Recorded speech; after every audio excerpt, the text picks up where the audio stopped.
नमस्कार, बहुत बहुत स्वागत है आपका हमारे चैनल द सनातनी वॉइस में और मैं हूं आपके साथ शुभम त्यागी। 2024 के इलेक्शन के बाद अगर देश में कोई दूसरा बड़ा मुद्दा है तो वो है अरविंद केजरीवाल का शीश महल। तकरीबन 40 करोड़ की लागत से बना ये शीश महल अब देश में जनता का एक अटेंशन ले रहा है, क्योंकि 8 लाख के पर्दे, 4 लाख का कमोड, जो जनता का जो टैक्स है उससे अरविंद केजरीवाल ने शीश महल तैयार किया। अब इस पूरे मामले पर बात करने के लिए हम कनॉट प्लेस में आ चुके हैं, जहां पर एक मॉडल तैयार किया गया है जनता को दिखाने के लिए, और कुछ लोग हमारे साथ मौजूद है। ये जानते हैं उनसे इस पूरे मामले पर उनकी क्या राय है। सर, आप यहाँ पे आए, एक पूरा मॉडल तैयार किया गया है अरविंद केजरीवाल का जो शीश महल है, जो भ्रष्ट महल है, उस पर आप क्या कहना चाहिए? सर, मैं देख रहा हूं कि एक आम आदमी खास कैसे बनता है, वो भी इतने शॉर्ट टाइम के अंदर। बहुत बड़ी बात है ये। एक आम आदमी को खास आदमी बनते हैं। आप देख सकते हैं, जनता को दिखाइए, कैमरे में दिखाइए, उसमें क्लियर दीवारें चीख चीख के बोल रही हैं।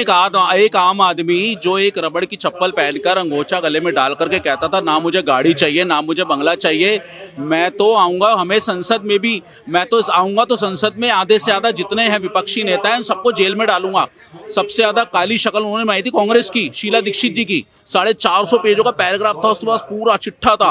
वो सब पता नहीं कहाँ हवा में उड़ गया। वो एक छोटे से आंदोलन से अपनी शक्ल चालू करी। आप आंदोलन की शक्ल देखिए केजरीवाल जी की। आंदोलन जैसे बैठे थे, बिल्कुल पतले दुबले एकदम लग रहा था जैसे बिल्कुल ही आम आदमी है, बिल्कुल ही आम, ये आम ही रहेगा। ये जिंदगी में कभी खास होगा ही नहीं, क्योंकि हर आम आदमी की इच्छा यही थी कि हमारी टक्कर का बंदा आम आदमी आज खड़ा हुआ है, और जितने भी भ्रष्टाचारी हैं सबको जेल में सिर्फ यही डाल सकता है।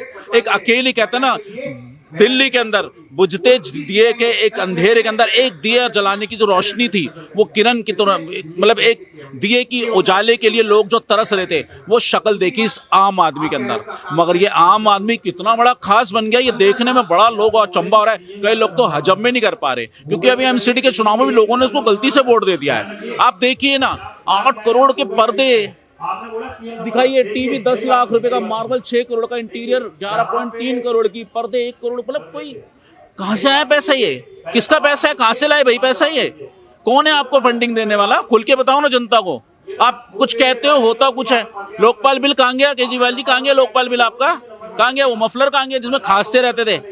कहां गया? आप जवाब जनता पूछ रही है आपसे। मैं दिल्ली का हूं, मैं दिल्ली की जनता, मैं पूछता हूं आपसे। आप तो बड़े आम थे, खास कैसे हो गए आप एक बात बताइए, पहले आप पूछिए। हाँ जी। लेकिन आप जिस तरीके से बात कर रहे हैं, इतना बड़ा शीश महल है, उसी क्रम में आरोप लगाया जाता है मध्य प्रदेश के जो सीएम है शिवराज सिंह चौहान के ऊपर, कि उन्होंने भी तो एक इतने ही लागत से उनका एक घर बना हुआ है। मोदी साहब का आप खुद देख लीजिए, कहते हैं कि 1-1 करोड़ रुपए का पेन ला के घूमते हैं। देखिए, एक होता है भ्रष्टाचार करना, एक होता है आंखों में धूल झोंक के भ्रष्टाचार करना। इन्होंने भ्रष्टाचार भी करा है, आंखों में धूल झोंक के भ्रष्टाचार करा है। जिनकी आप बात कर रहे हो, वो उनके पास, देखिए, कोई आम आप कर अपने घर में भी अगर आप कोई रेनोवेशन कराते हो, एमसीडी में पहले इत्तला करते हो, आप एमसीडी से जाकर पेपर वेरीफाई कराते हो। एमसीडी वाले आपका पूरा कवर करते हैं, बताते हैं हाँ जी हम पास कर रहे हैं। जब पास होता है उसके बाद आपको परमिशन दी जाती है, आप उसे बनाओ। तब भी एमसीडी वाले 4 बार आके चक्कर लगा के देखते हैं कि आप कुछ गलत तो नहीं कर रहे। लेकिन ये कैसे भ्रष्टाचार, अति भ्रष्टाचारी व्यक्ति जिन्होंने टेंडर तक नहीं निकाला जी, हरे पर्दे लगाकर चोरी छुपके काम करे, वो भी कहां से? टैक्स के पैसों से, हमारी जनता के पैसों से। झूठ बोलते हो, फ्रॉड करते हो, उस बात आप कहां? आप ऐसे लोगों से कंपेयर करते हो जो कानून के तहत काम कर रहे हैं, कानून के दायरे में काम कर रहे हैं, जनता को बताकर काम कर रहे हैं। जनता खुद उनसे कहते हैं आप ये काम करो, लेकिन आप जैसे धोखेबाज भ्रष्ट आदमी, बताओ, बिना कोई टेंडर निकाला इन्होंने किसी की कोई परमिशन ली इन्होंने? आप सारा ठीक है, अपनी गलती करते हो, और उसके बाद आप कहते हो कि हमें पकड़ा जा रहा है, हमें ये किया जा रहा है। अच्छा, एक चीज, एक बहुत बड़ी बात है केजरीवाल के अंदर, इनके सारे प्रवक्ताओं में जो बोलते हैं, हमेशा ये कहते हैं कि कोई सबूत नहीं मिला। ये नहीं कहते कि हमने चोरी नहीं की, ये नहीं कहते कि हमने भ्रष्टाचार नहीं करा, ये कहते भ्रष्टाचार का इल्जाम का कोई सबूत नहीं मिला। क्योंकि ये वो शख्स है, ये सोचते हैं दुनिया में जो बड़े से बड़ा काम करेंगे, जनता को बेवकूफ बनाना, एक जादू टोना हमें आता है करना, जनता को अपने वश में कर लेंगे। सबूत के नाम पे इनके पास कुछ होगा नहीं, और नहीं मिलेगा तो हम ऐसी छाती पीट पीटेंगे और दोबारा राज करते रहेंगे।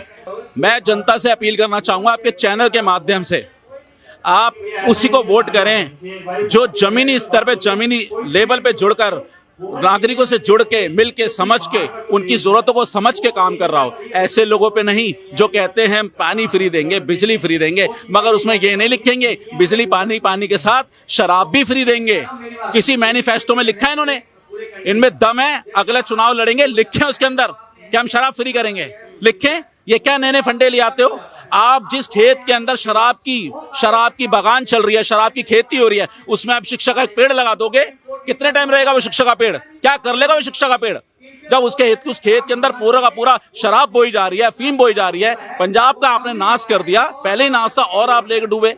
दिल्ली को आप शराब में बिल्कुल डुबो के चुके हो। आपके सारे नेता भ्रष्ट हैं, सब जेल में हैं। और आप पे भी केजरीवाल जी मेन मास्टरमाइंड आप ही हो, आपके इशारे पर ही हुआ ये काम।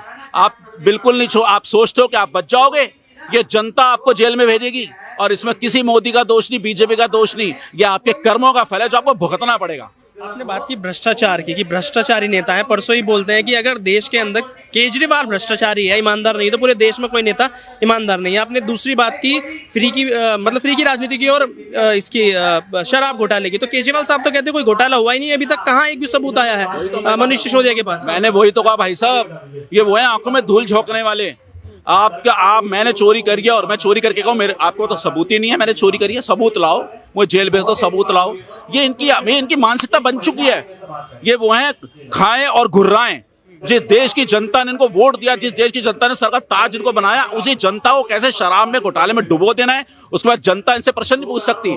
सीधा बोलेंगे सबूत है, प्रूफ है। ये लोग वो हैं और प्रूफ ईडी के पास है, ईडी के पास सारे साक्ष्य हैं। लेकिन ईडी का तो मिसयूज किया जा रहा है, सीबीआई का मिसयूज किया जा रहा है, ईडी का मिसयूज किया जा रहा है, बार बार आरोप लगाते आए हैं। जहां ये पंजाब में किसी कांग्रेस पार्टी के विधायक को लेकर जेल में डाल देते हैं, मंत्री को जेल में डाल देते हैं, वहां ईडी सही हो जाती है।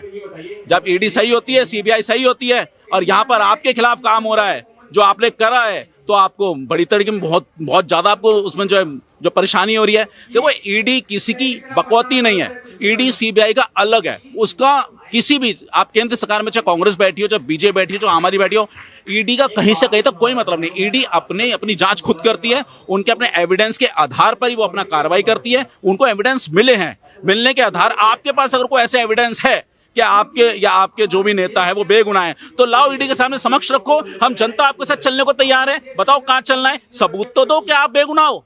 आप ये कहते हो कि हम तो बेगुनाह है, अरे आप अपनी बेगुनाही को तो सबूत तो लाओ भाई साहब। कौन सी दुनिया में जी रहे हो?